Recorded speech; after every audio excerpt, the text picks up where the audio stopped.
first thing we need to do before we start grouting is look at the cracks between the tiles and just look for any thin set that's kind of above the surface of the tiles here. So we can just take this screwdriver, just take the corner of the screwdriver there and scrape it out, being careful not to chip the edge of the tiles.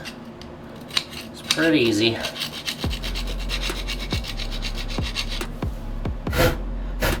Just do like that. So I go around all the cracks of the tiles around the entire job site here and just check for anything that's protruding from the cracks.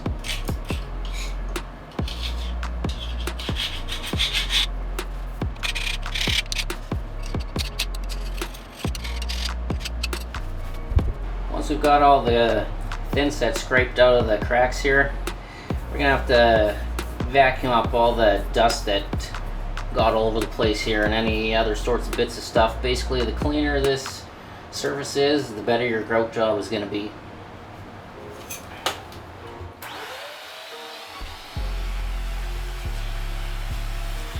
Now that we've prepared the surface, the next step is to mix up the grout. So I've got a pail here. I've made sure to kind of clean it out a little bit. I got some cold water in there.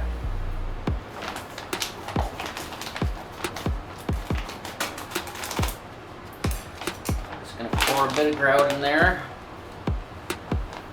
And the trick to mixing grout is you don't want it too liquidy, otherwise when it dries it's going to be all chalk-like and it's going to break out of the cracks in a short time. And you don't want it too thick, because if it's too thick then it's really difficult to get in between the cracks of the tiles. Now you don't want to mix up a huge batch all at once, because it's got a somewhat short working time, and if you've got too much mixed you're just going to end up wasting it because you won't use it all up before it starts to set. So I'm just mixing this up. I'll just keep mixing until all the lumps are gone.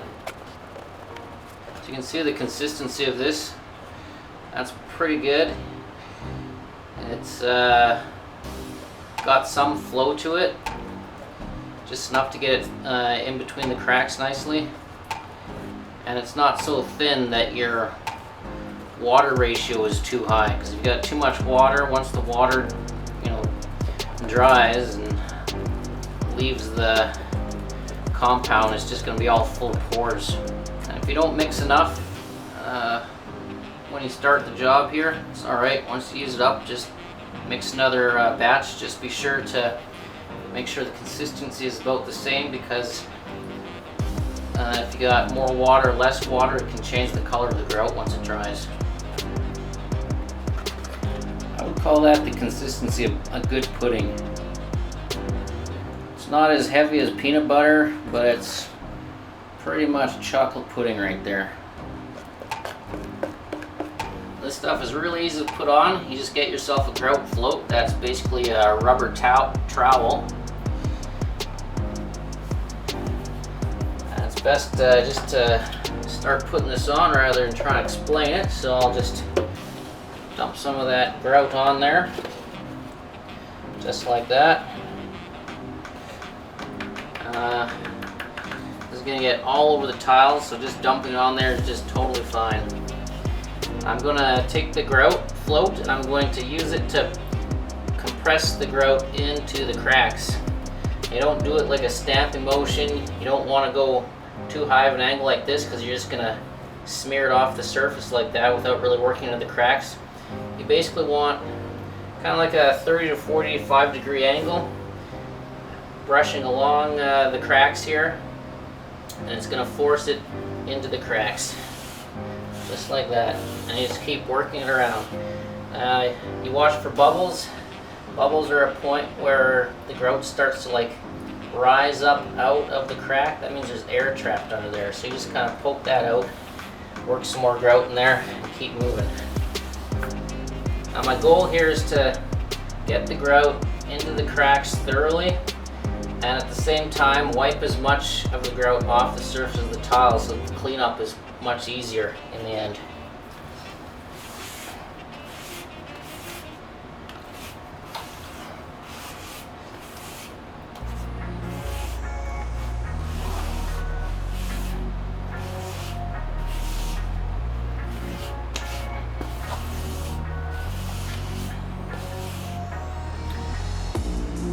Now we're grouting, it's good to be aware of which way the grout lines are going when you're putting this stuff on. You don't want to be moving your float parallel with the grout lines like that, because it just kind of scoops the grout out of the line. So it's best to kind of go at an angle to the grout line. It's difficult on a hexagonal pattern like this. It's easier on squares and rectangles, but it's just something I try to do. So there's the grout in the cracks now.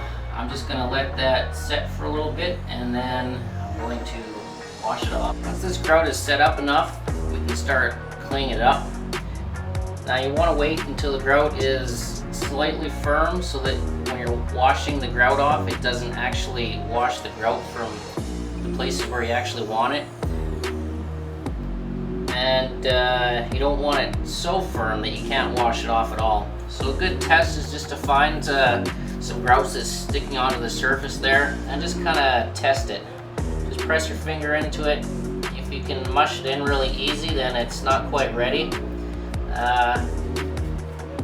But if it's kind of slightly firm but you can still break it, then that's about the perfect time that you want to start washing the grout. We've got a clean pail of water, and we've got a clean sponge. It's important that the sponge is clean and smooth, without any old cement or grout or thin set dried onto the surface, because if it's not smooth, then those dried on chunks of cement are just going to be scratching and gouging at the grout in the lines, and you won't get a nice smooth finish.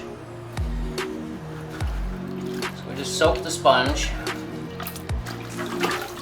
We squeeze off most of the excess water. We don't want too much water, otherwise it'll start to liquefy the grout in the cracks there, and you'll get kind of like a chalky finish in the end. And we just start wiping that. If you can, go perpendicular or an angle to the grout lines. Try not to go parallel. If you got hexagons like this, it might not be that easy, but just try your best.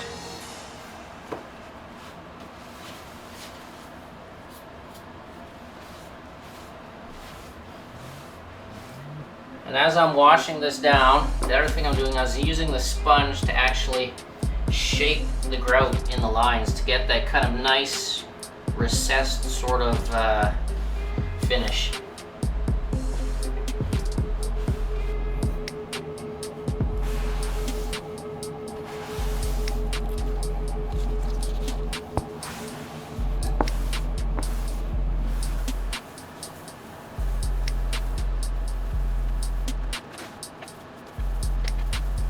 Now that all the grouting is done on this floor and it's set up for an entire day, I can now wash all the grout dust off here. And it's just a matter of taking a bucket of clean water and a sponge and wiping that off. You may have to clean it off a couple times, maybe 2 or 3 times before you get all the grout dust off. But it's pretty simple. It's just like washing the floor. So let's get at it.